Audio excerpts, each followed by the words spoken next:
அல்லேலூயா. எல்லா மதத்தில் விட கிறிஸ்துவ மதத்தில் மட்டும்தான் மன திரும்புதல் என்கிற காரியங்கள் இருக்கிறது. என்ன பல கருப்பியாங்கிறவன் ஒருத்தன் பேசினதை நான் ஸ்டேட்டஸில் வச்சுருந்தேன்.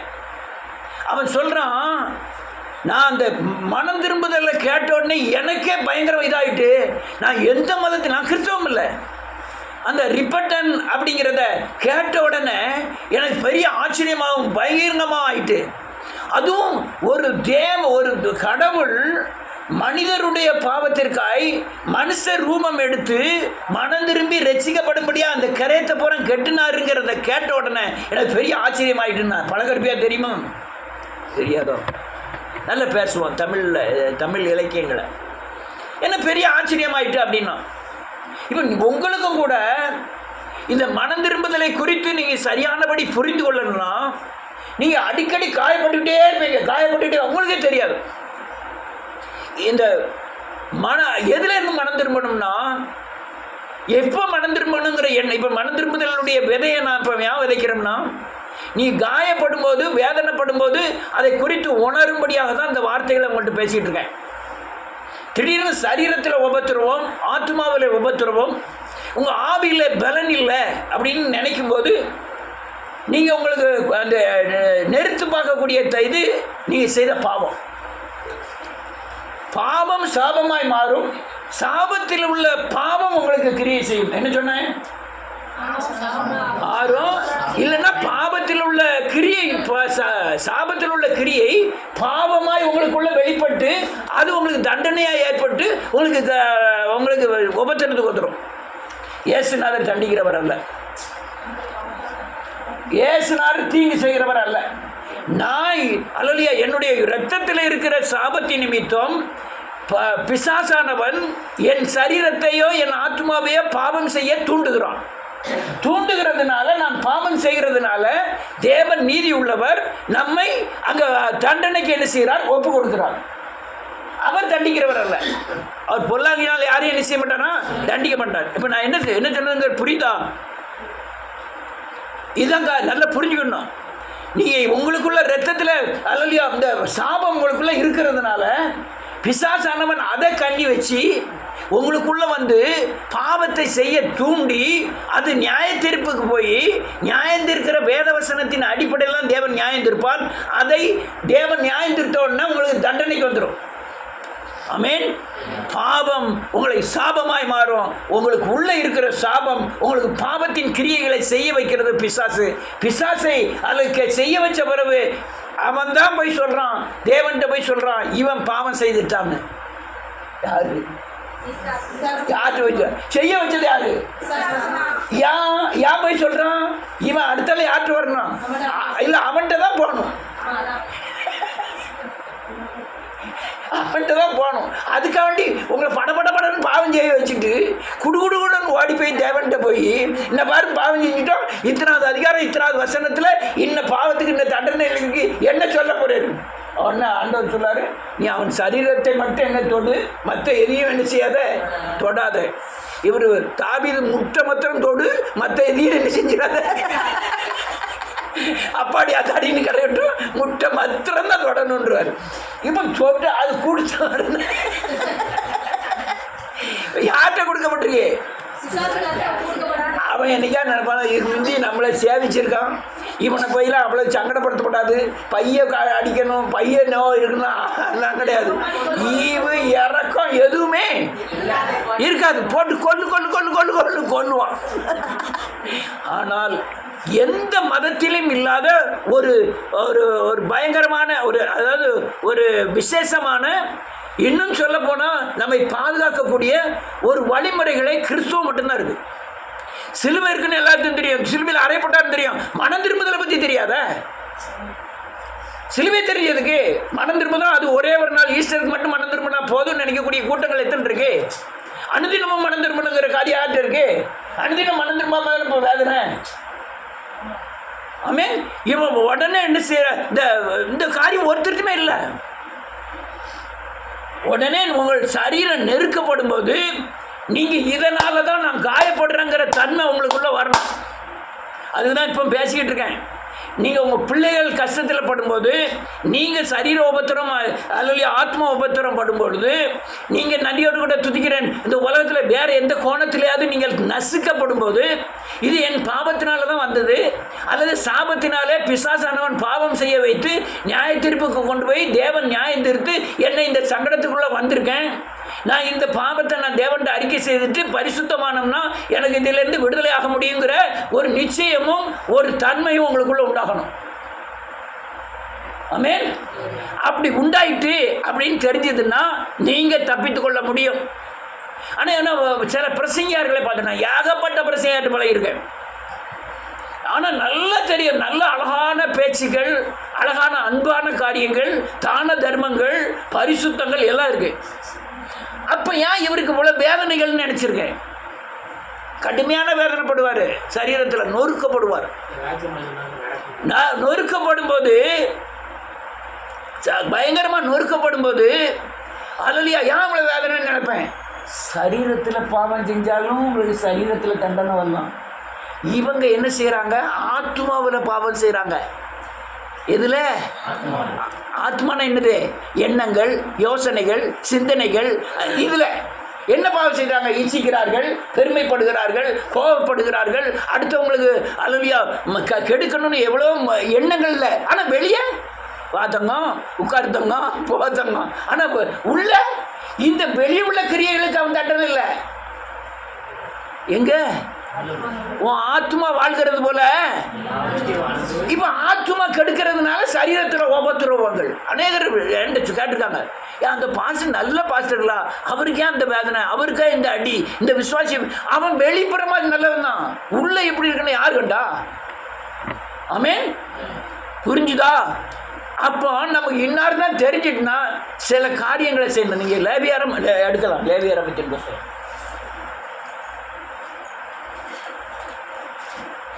26வது அதிகாரம் லேவியராமத்தில் 26வது அதிகாரத்தில் பாவத்துக்கும் சாபத்துக்கும் உள்ள அல்லலியா நீங்கள் கற்பனையும் கட்டளையும் கை கொண்டீங்கன்னா சாபம் இல்லாத எப்படி ஆசீர்வாதங்கிறது கொஞ்சம் வசனங்களும், அதுக்கப்புறம் சாபம் உள்ளங்க வசனங்கள் ஏகப்பட்ட வசனங்கள் இருக்குது லேவியராமத்தில். இந்த சாபம்லாம் எதனால் வருதுன்னு எழுதப்பட்ட வசனம் நீங்கள் எப்படி மனம் திரும்பணும்னு சொல்லி எழுதியிருக்கு. 40வது வசனத்திலிருந்து வாசிக்கலாம். லேவியராமம் 26:40.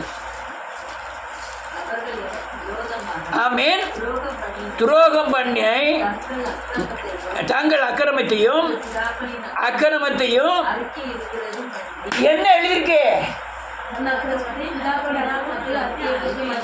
யாரு? நான் எங்க அக்கிரமோ, எங்க பிதாக்களுடைய அக்கிரமத்தையும் அறிக்கையிடுகிறதும் அன்றி அது மட்டும் போராது. அடுத்தால நடந்தபடி எழுத்து நடக்க, நான் எழுத்தார நடந்தேன், நடக்கல. நீ சத்தியத்தை மீறுது என்னது, யார் எழுத்து நினைக்க? ஆமா, சத்தியத்தை மீறினால, சத்தியத்தை மீறுது என்னது, பாவத்துக்கு இடம் கொடுக்கிறது. சத்தியத்தை மீறுதல் அடையாளம் என்னது, பாவத்துக்கு இடம் கொடுக்கிறது. அல்லேலூயா. மீறுவதனாலும் அப்ப நீ பாவம் செஞ்சாலே யார் எதிர்த்து நிக்கா?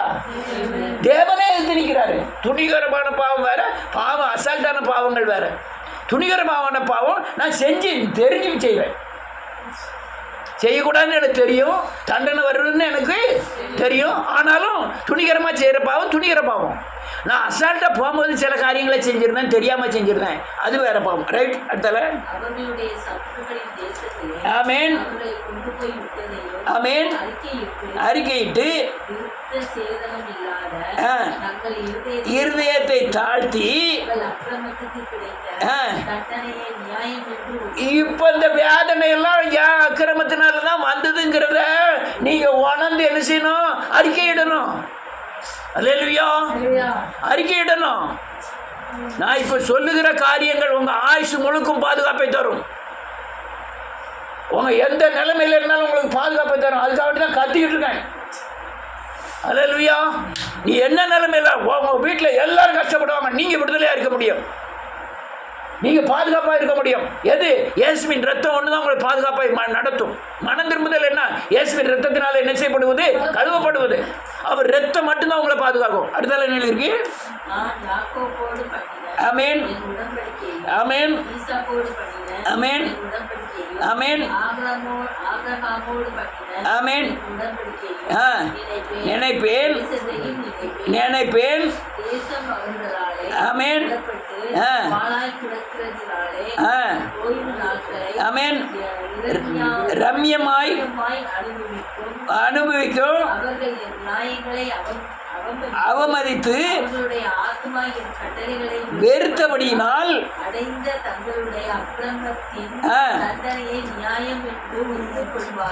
ஆமென். கக்கரவாதிகளாம் ஆத்மா பண்ண தண்டனை நியாயம்னு ஒத்துக்கிடுவாங்க. நான் அநேக நினைக்கிறேன் உண்டு, என்னுடைய உபத்திரம் எதுக்கு? எனக்கெல்லாம் நான் இந்த பாவம் தெரியுது, சாபம் தெரியுது, அப்போ ஏன் உனக்கு எப்படிதில்லை?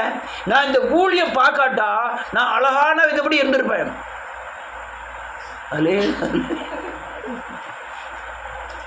ஏன் அப்படி தண்டனை? இப்போ உங்களுக்கு நான் என்ன செய்ய வேண்டியிருக்கு?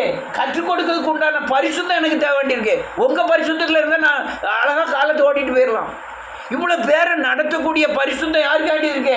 எனக்கு வேண்டியிருக்கு. நான் எனக்கு அநேக பாவம் செய்யக்கூடிய சூழ்நிலைகள் நிறைய ஏற்படும். எனக்கு பாவம் செய்து கொண்டான சூழ்நிலைகள். அதிலெல்லாம் தப்பித்து கொள்வதற்கு தான் இந்த உபத்திரவங்கள். இந்த உபத்திரப்பட்டு நான் பரிசுத்தமான ஏசுநாதருக்கு அவ்வளோ உபத்திரம் இருக்கியா? அவரு அல்லையா என்னை மீட்டெடுக்க தான் அவர் அந்த காரியங்கள் செய்ய வேண்டியிருக்கு. அப்போ ஒரு ஊழியக்காரன் ஏகப்பட்ட தண்டனைகளை அனுபவிச்சு அவன் எல்லாரும் காட்டிலும் பரிசுத்தமாக இருக்கணும். ஒன்று ஜான் விசையை விட நான் பரிசுத்தம் குறைவனாக இருக்கேன், என்னை விட அவன் பரிசுத்தம் கூட இருக்கான். இவனை எப்படி நான் நடத்துவேன்?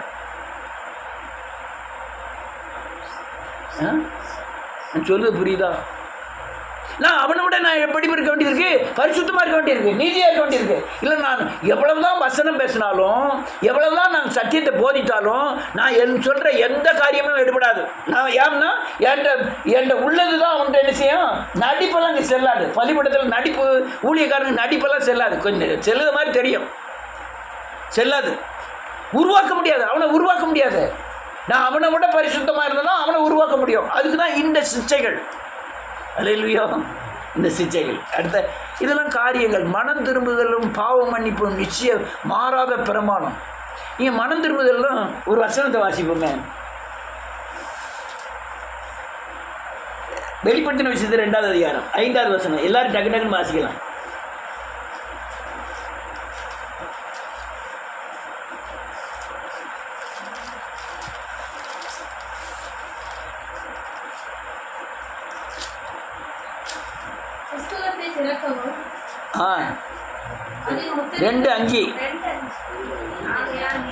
ஆகையால்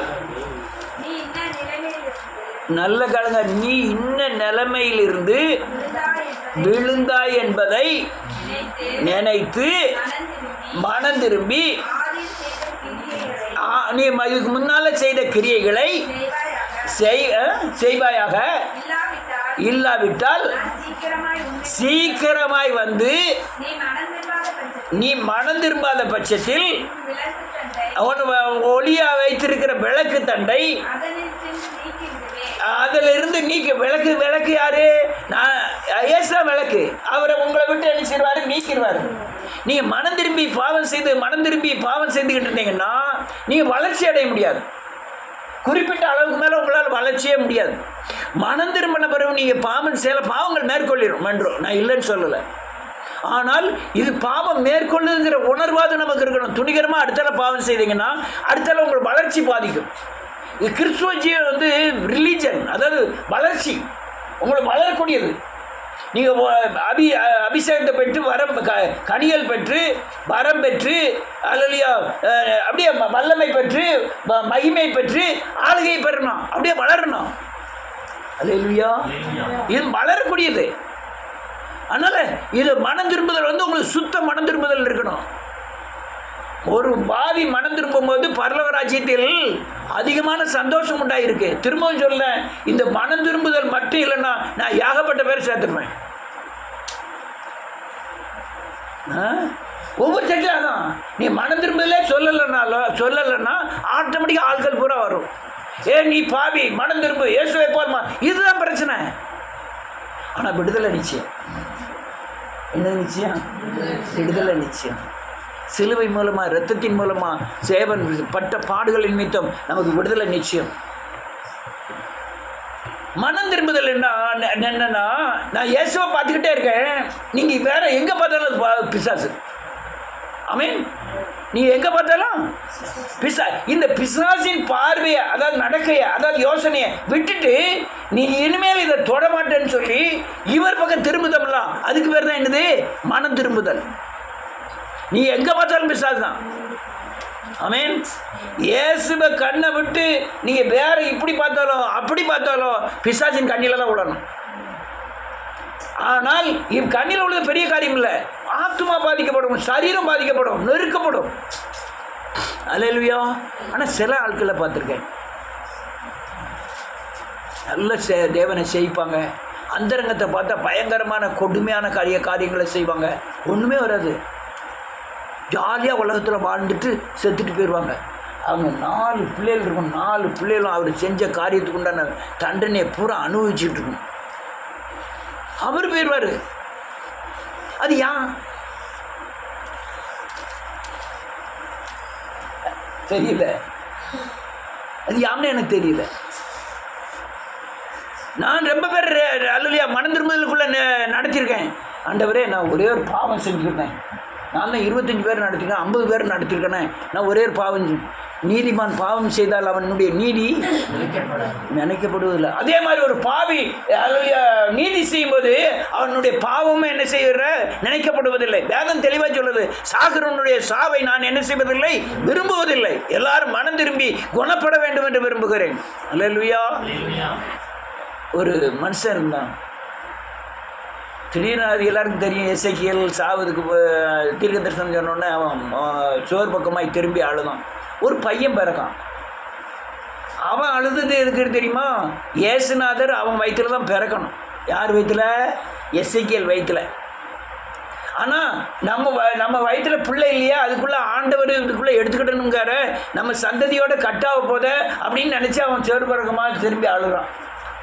ஆண்டவர் சொல்லிட்டார், உனக்கு ஒரு குழந்தை தருவேன். அப்படி நீ ஆயுசு நாட்களை 15 வருஷம் கூட்டிட்டு ஆரம்பிட்டார். டக்குன்னு போய் 7வது வருஷத்தில் ஒரு பையன் பிறக்கான். அதுவும் 7 வருஷம் கழிச்சு தான் பிறக்கும். அவனுக்கு பேர் மனாசே. எத்தனை வயசில் ஆட்சிக்கு வந்துட்டான் தெரியுமா? 8 வயசில். எத்தனை வயசில்? 8 வயசில்.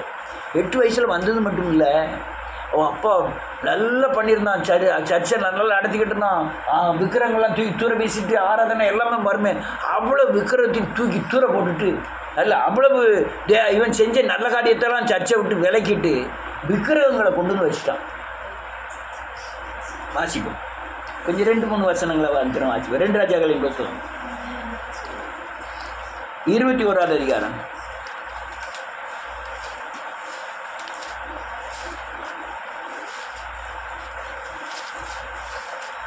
1, 2, 3 வாசிக்கலாம்.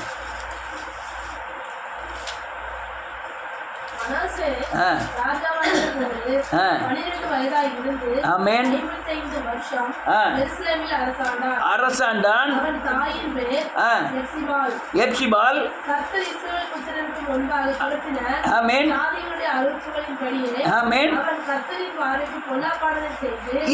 தவம் இருந்து பெற்றவன். இவனுக்கு தெரியும் ஆண்டவர் எங்க அப்பா சாவ கடந்தாரு, அவர் சிவமன்னாரு, 15 வருஷத்தை கூட்டி கொடுத்தாருன்னு உலகம் சொல்லி இவனுக்கு தெரியுமா? தெரியாதா? தெரியும். தெரிஞ்சாலும் என்ன செய்தான் பாருங்க, தேவனுக்கு விரோதமான காரியங்களை செய்யலாம். அவன் இடிச்சு போட்டதெல்லாம் திரும்ப கட்டுதான், கட்டி எடுப்பித்து ஆகாப்பு எல்லாத்தோட மோசமா செஞ்சான். அவனை போல உண்டாக்கி ஆமென் பணிந்து கொண்டு அவைகளெல்லாம் சேவிக்க ஆரம்பிக்கிறோம். எசேக்கியா ராஜா ரொம்ப விசேஷமானவன். அல்லேலூயா. எசேக்கியா ராஜா ரொம்ப விசேஷமானவன். அவன் ஜெபத்தை கேட்குறாரு. அவன் அதில் எழுதியிருக்க வந்து ராஜாக்கள் இன்னொரு புத்தகத்தில் இன்னொரு இதில் அவன் சோர் பக்கம் திரும்பின உடனே அந்த தீர்க்கதரிசி பாதி முற்றம் கடக்கிறதுக்கு முன்னாலே தேவ வார்த்தை உண்டாகி எசேக்கியேல்கிட்ட போய் சொல்லுவான், உனக்கு 15 வருஷத்தை தேவன் கூட்டி கொடுத்துறாருன்னு சொல்லுவான். பாதி முற்றம் கடப்பதற்கு முன்பாக தேவ வார்த்தை உண்டானதுன்னு சொல்லுவான். அப்படி கிருபை பெற்ற மனுஷனுக்கு பிறந்த மனாசே அவ்வளோ தவறு பண்ணுதான். சும்மா விடுவாரா?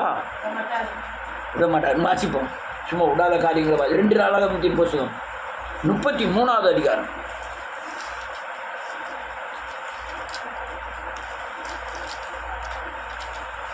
9வது வசனத்திலிருந்து பக்கம் 583.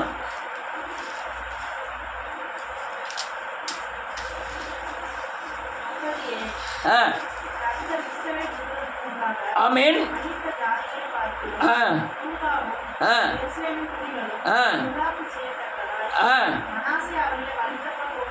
இஸ்ரவேல் புத்திரருக்கு முன்பாக அழித்த ஜாதிகளை பார்க்கிறோம். ஏன் பாவம் செய்தாங்கன்னு சொல்லி அவங்களெல்லாம் அழிச்சிட்டார் ஆண்டவர். அவர்களை பார்க்கிறோம்.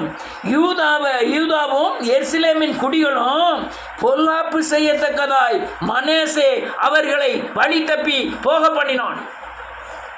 அல்லேலூயா. எல்லா ஜனங்கள் பூரா வழி தப்பி போகிறாங்க. தண்டனை யாருக்கு? அவங்களும் தான் வழி தப்பி போனாங்க. அவங்களுக்கு தண்டனை கொடுக்கணுங்களா? யார் ஹெட்டாக இருந்தால் அவங்களுக்கு தான் தண்டனை. அல்லேலூயா. அடுத்தால என்ன எழுதி பாருங்க. ஆமேன்.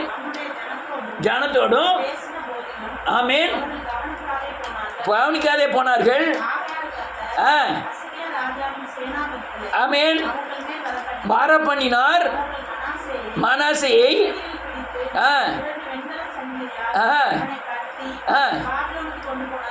என்னத்தை பிடிச்சி? முள்ளு செடிய கைக்குள்ள வச்சு வெங்கல விலங்கு போட்டால் எப்படி இருக்கும்? குத்திக்கிட்டே இருக்கும். வெங்கல விலங்கு போட்டு கூட்டிகிட்டு போகிறாங்க. யார்? ராஜாவை. எப்படி இருக்கும்? அப்போ தான் உணர்ந்து பார்க்கலாம், தேவனுக்கு விரோதமாக இப்படிலாம் செஞ்சிட்டோமே, தேவன் நல்லவர்களா, இப்படிலாம் செஞ்சதுனால தான் நமக்கு இந்த பிரச்சனை வந்துட்டு, நம்மளும் கெட்டம் இல்லாமல் ஜனங்களையும் பாவம் செய்ய வச்சுட்டோமே, அவங்க விக்கிரகத்தை விட்டு வெளியே வந்தாங்களே அவங்களையும் செய்ய வச்சுட்டோமே அப்படின்னு நினைக்கும். அடுத்த என்ன இருக்கு?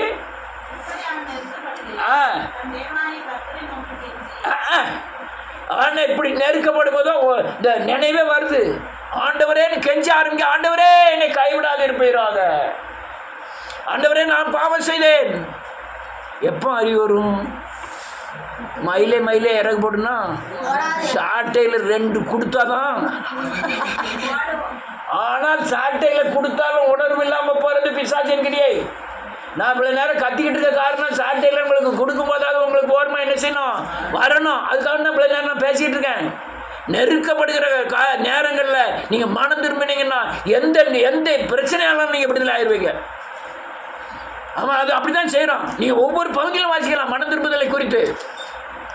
அப்படி நெருக்கப்படும் போது கூப்பிடலன்னு வச்சுக்கிடுவோம். இவன் கொண்டு போய் கண்ணை பிடிக்கிறவானுவோ. யார்? மனசை பிடிச்சிட்டு போனவங்க. ஆனால் அப்போ கெஞ்ச ஆரம்பிச்சுட்டு, ஆண்டவரே எங்கள் அப்பாவுக்குள்ள நன்மை செய்தீர், எவ்வளவோ ஆசீர்வாதத்தை கொடுத்தீர், ஆயுசு நாட்களை பெருக பண்ணினீர், என்னை 8 வயசில் ராஜாவாக்கினீர் அப்படின்னு அழ ஆரம்பிச்சுட்டான். நான் பாவம் செய்தேன், நாம் இல்லை என் பிள்ளை அல்லையா, ஜனங்களையும் பாவம் செய்ய வச்சேன், பலிபீடங்களை இடிச்சு போட்டுட்டு விக்கிரகத்தில் கொண்டு வச்சேன், ஜனங்களை தீக்கடக்க பண்ணினேன், நான் பலியிட்டேன், என்னை மண்ணின்னு கதற ஆரம்பிக்கிறோம். அடுத்தால என்ன எழுதிருக்கு? மிகவும் தன்னை தாழ்த்தினான்.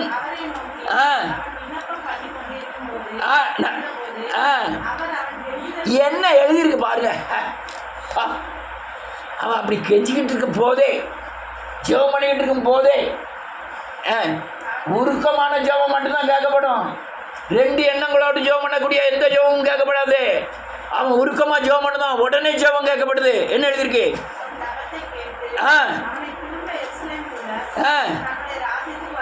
வரப்பண்ணினார். ஆமென். திரும்பவும் எருசலேமுக்கு தன்னுடைய ராஜ்யத்திற்கு தேவன் வரப்பண்ணினார். எப்படி வரப்பண்ணினாரு? இல்ல, அவங்க எங்க இருக்கான்? எதிரி உள்ள ராஜாவின் பிடியில இருக்கான். எப்படி திரும்பி ராஜ்யத்துக்கு வந்தார் அவனுக்கே தெரியாது. அவனுக்கே தெரியாது.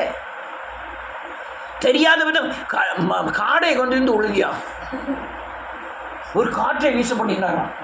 காற்றை வீச பண்ண பறவை பூரா அந்த காற்று என்ன செய்து ஒதுக்கிக்கிட்டே வருது, கொண்டு வரும்போது மயில் வருது. மயிலுக்கு மட்டும் காற்றடிக்க மாட்டேது, அது போயிடுது. புறா வருது, புறா வந்து உள்ளல புறாவை மட்டும் விலைக்கு விட்டுருந்தார் காற்றுல. மற்ற அதில் கழுகு வருது, அதை காடையை மட்டும் அரிச்சு இந்த காற்று கொண்டு வருது. கொண்டு வந்து 2 புறமும் எல்கை ஓரங்கள் பூராமே ஒரு மலை மாதிரி குமிஞ்சு கிடந்தான் காடைகள். உங்க சிந்தனையில் வர முடியுமா? செருப்பு தேயல, சட்ட பழசாவில் சிந்தனையில் வர முடியுமா? மண்ணா விழுது இதுல இருந்து உங்க சிந்தனையில் வருமா? அல்லையா, செங்கடலை பிளந்து நடத்துறாரு, நம்ம சிந்தனையில் வருமா? அப்படிதான் இவனுக்கும் காரியம் நடந்தது. அல்லையா, மனம் திரும்புதில்லை, அவ்வளவு பாக்கியங்கள் இருக்கு. எப்படி உங்க சூழ்நிலைகள் மாறும்னே தெரியாது, அந்த அளவில் மாறிடும். டக்குன்னு இருந்த சூழ்நிலை வேற, இருக்க போற சூழ்நிலை அப்படியே மாறிடும். ஆனா நீங்க அறிய முடியாது, நீங்க தெரிந்து கொள்ளவும் முடியாது. எப்படி மாறினே தெரியாது, அப்படி மாறிடும். நான் அந்த காரியத்தை தான் எதிர்பார்த்துட்டு இருக்கேன். எழுப்புதலை யார் போனாலும் சரி, யார் வந்தாலும் சரி, கர்த்தர் எழுப்புதலை கட்டளையிடுவார். நமக்குன்னு அநேக எழுப்புதல் கொண்டாட ஜனங்களை வச்சிருக்கிறார், கொண்டு வருவார். எவ்வளவு தோல்வி, எவ்வளவு செலவு, எவ்வளவு பிரயாசங்கள், எதுவுமே பார்க்கல. வசனத்தை மட்டும் நம்புதேன். அறிந்திராத விதமா ராத்திரி விதைப்பானா, விடிய காலம் அறிந்திராத விதமா விதைகள்லாம் முளைச்சிருவான். அந்த அளவுக்கு எழுப்புதல் நடக்கும். சத்தியம் அப்படிதான். நீ அறியாததும் உனக்கு எட்டாது, நீ கேட்டுறாத, உணராத, யாருமே கேட்டுறாத காரியங்களை செய்வார். என்ன செய்வார் தெரியாது. காத்திருப்பேன், நஷ்டப்படணுமே, படுதேன், அவமானப்படணுமே, பட்டுக்கிட்டு இருக்கேன், அநேகரை இழக்கணுமே, இழந்துட்டு போறேன், எனக்கு எழுப்புதல் தேவை. அல்லேலூயா. இதுக்காக இன்னும் ஒரே ஒரு ஆளை மட்டும் சொல்லிட்டு முடிக்கிறேன். யோனாவின் புஸ்தகம் நிறைய சொல்லலாம், இப்போ நேரம் இல்லை. 3ஆவது அதிகாரம் ஒரு சில வசனம் 4லேருந்து வாசிக்கலாம். கொஞ்சம் டக்கு டக்குன்னு வாசினா முடிச்சிட்டான்.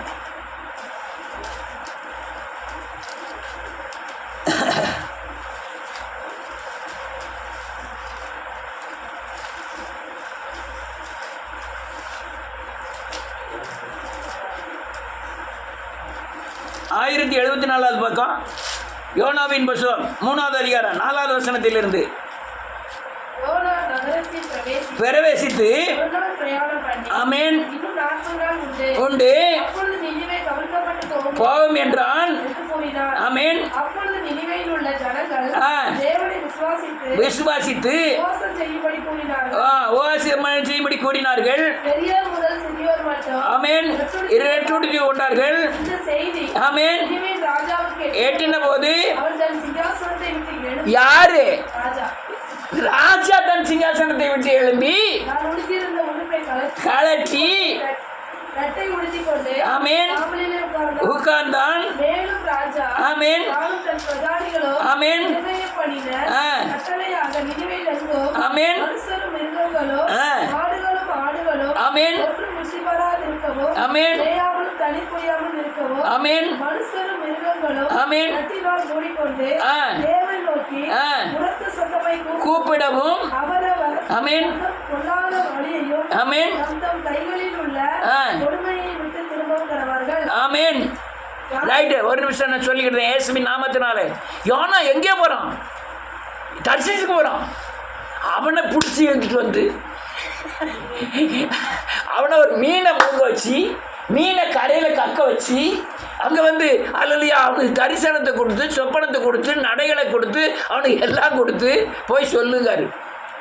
நிச்சயமாக நடந்துடும். இனிவ என்ன செய்யப்படும்? கவுக்கப்படும். கவுக்கப்படாமல் இருக்க காரணம் தெரியுமா? மனம் திரும்புதல்.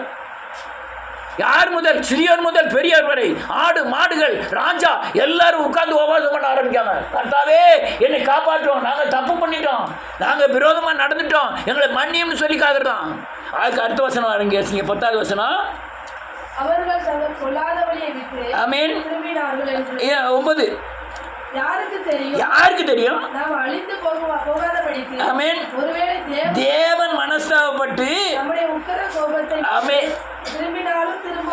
ஆமென். இவங்கெல்லாம் ஜெபம் பண்ணிட்டே சொல்லமா, ஆண்டவரே யாருக்கு தெரியும்? நான் பாவம் பண்ணிட்டேன், எனக்கு தண்டனை உண்டுன்னு எனக்கு தெரியும், என்னை கொல்லுவார்னு எனக்கு தெரியும், எனக்கு வேதனைப்படுத்துவார்னு தெரியும். ஆனால் யாருக்கு தெரியும்? அவர் இறக்கமும் உருக்கமும் உள்ளவர். ஒருவேளை என்னை மன்னிச்சு என்ன செஞ்சிருவாரு? வெற்றுவாரு. அதனால நான் கத்துதேன், கெஞ்சுதேன், ஆண்டவரே என்னை தாழ்த்துறேன், அவர்கிட்ட போய் கத்துதான். அடுத்தால என்ன இருக்கு? 10வது வசனம். ஆமென். பார்த்து சொல்லி இருந்த தீங்கை அதை செய்யாதிருந்தார். ஆமாம், அவனுக்கு தீங்கு செய்யணும்னு நினச்சிட்டாரு, எழுதிட்டாரு. இசைக்கருடைய ஓலை கிழிஞ்சுதுன்னு எழுதிட்டாரு. நினிவேல எல்லாம் அழிக்கணும்னு எழுதிட்டாரு. இவங்களை பார்க்காரு, உபாசம் இருந்து மனம் திரும்புதாங்க. உடனே எழுதுன பூரா அழிக்காரு.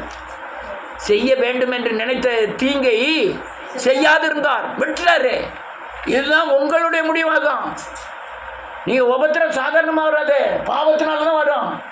சங்கடம் பொல்லாங்கினால் சோதிக்கிறவர் அல்ல. எப்பேற்பட்ட பாவியும் அவர் ரட்சிப்பார், எப்பேற்பட்ட பாவியும் காப்பாற்றுவார். ஒரே ஒரு மனுஷனை காமிச்சிட்டு நான் முடிச்சிருந்தேன். 2 நிமிஷம். 1 ராஜாக்களின் புஸ்தகம் 21வது அதிகாரம் 23வது வசனத்திலிருந்து கொஞ்சம் வேகமாகவே வாசிக்கலாம். 1 ராஜாக்கள் 21வது அதிகாரம் 23வது வசனத்திலிருந்து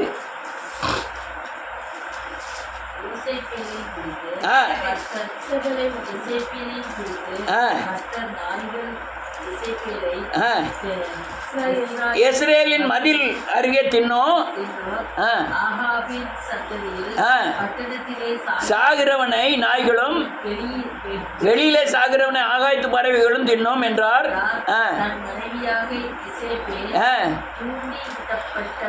ஆமென். செய்ய ஆமென். என்ன இருக்கு? புருஷன் பொண்டாட்டிய மாதிரி இந்த ஆகாப்பு ஏசபேல மாதிரி இந்த பைபிள்ல யாருமே பாவம் செய்யலாம். கெடுத்து போட்டவங்க ஒருத்தருமே இல்லையா. எல்லாத்தையும் விட இவங்க அதிகமாக பாவம் செஞ்சுருக்காங்க. யார்? ஆகாப்பு. அல்லையா, கொலைகள் பண்ணியிருக்காங்க, தீர்க்கதரிசிகளை கொண்டிருக்காங்க, தேவனுக்கு ஆலயத்தை இடித்து போட்டுட்டு எல்லா விக்கிரத்தையும் கொண்டு வந்து வச்சு கும்பிட்டுட்டாங்க. ராணி வேசித்தனம் மட்டும்தான்.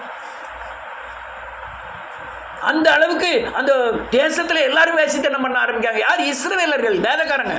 அடுத்த நிலைக்கு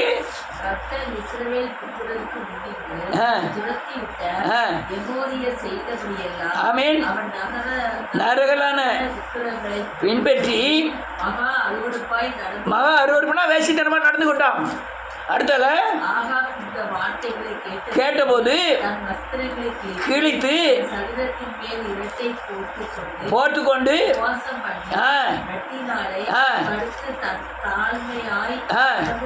என்ன இருக்கு? இவ்வளவு பெரிய ஆகாப்பு, துணிகரமான பாவம் செய்த ஆகாப்பு. உடனே சட்டையெல்லாம் களைஞ்சி போட்டு ரெட்டை உடுத்தி சாம்பலெல்லாம் மேலே தடவிக்கிட்டு மண்ணில் படுத்துக்கிட்டு பொறந்துக்கிட்டு ஆண்டவரே என்னை மன்னியும்னு கதற ஆரம்பிச்சிட்டான். வேதம் சொல்லுது ஆகாப்பை மாதிரி பாவம் செஞ்சு அந்த பைபிளில் ஒருத்தரும் இல்லைன்னு சொல்லுது. எசேபாலை மாதிரி பயங்கரமான வேசித்தனம் பண்ணவங்க ஒருத்தரும் இல்லைங்க. அந்த ஆகாப்பை என்ன செய்யணும்? அப்படி பண்ணிட்டான். உடனே ஆண்டவருடைய வார்த்தையை பாருங்க. அடுத்தால எலியாவுக்கு உண்டாயிற்று. அவர் என்ன சொல்லுவார் பாருங்க. ஏ எலியாவே இங்க வா, ஆகாப்ப பாத்தியா, என்ன முன்னால தாழ்த்துறத பாத்தியா? மனம் இறங்குதார் ஆண்டவர். இதை கண்டாயா? பக்கா யோக்கியம், பக்கா துரோகி, பக்கா தேவனுக்கு விரோதமாக நடந்தவன், வேசித்தன விக்கிராராதனை முழுசும் செஞ்சவன், அல்ல அடுத்தவனை கொன்னவன், நாகாப்புங்கிறவனை கொன்று அவன் நிலத்தை பிடிங்கிக்கிட்டான். இப்படிலாம் பண்ணவன் ஒரு நாள் தாழ்த்தி இந்த மனம் திரும்புதான்.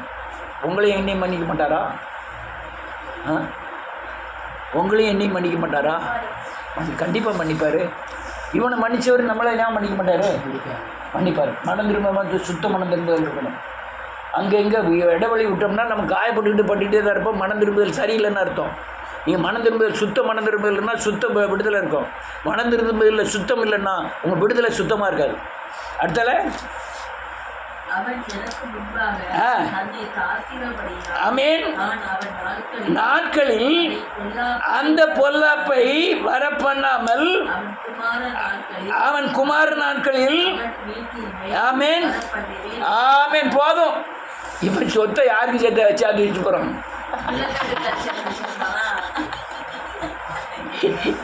அவன் தப்பிச்சுட்டான். நீ போய்க்க உன் கொலை விக்கிராராதனை வேசித்தனம் எல்லாத்துக்கும் உள்ள சங்கடத்தை எங்கே வைக்க? உன் பிள்ளை புள்ள மனம் திரும்பணும். பிள்ளை வந்ததுன்னா அவன் பிள்ளைக்கு வந்துருமா? இல்லை. 3ஆம் தலைமுறை வரையும் தான் என்ன செய்யப்படும்? விசாரிக்கப்படும். அதுக்கப்புறம் விசாரிக்கப்படாது. பிள்ளைக்கு உண்டு. ஆனால் பிள்ளை மனம் திரும்பணும்னா தகப்பன் செஞ்ச பாவம் பிள்ளைக்கு வராது. இதெல்லாம் மனம் திரும்புதல் இவ்வளோ பெரிய ஆசீர்வாதம், உலகத்திலே பெரிய ஆசீர்வாதம் மனம் திரும்புதல். நானும் அப்பப்போ மனம் திரும்பிகிட்டே இருப்பேன். போய்கிட்டு இருக்கும்போதே ஒரு பெருமை வந்துட்டு, ஒரு கண்களின் நிச்சயம் வந்துட்டு, ஒரு போஸ்டர் பார்க்குறோம், எது வந்தாலும் உடனே மனம் திரும்பிகிட்டே போயிட்டே இருப்பேன். ஏன்னா அடுத்தால உள்ள காரியம் நமக்கு மறைக்கப்பட்டுரும். இருள் மூடிட்டுனா தேவ காரியங்கள் மறைக்கப்பட்டுரும். இதனால் ஒவ்வொரு இடத்துக்கும் போகும்போது நம்ம மனம் திரும்புதல் ரொம்ப அவசியம்.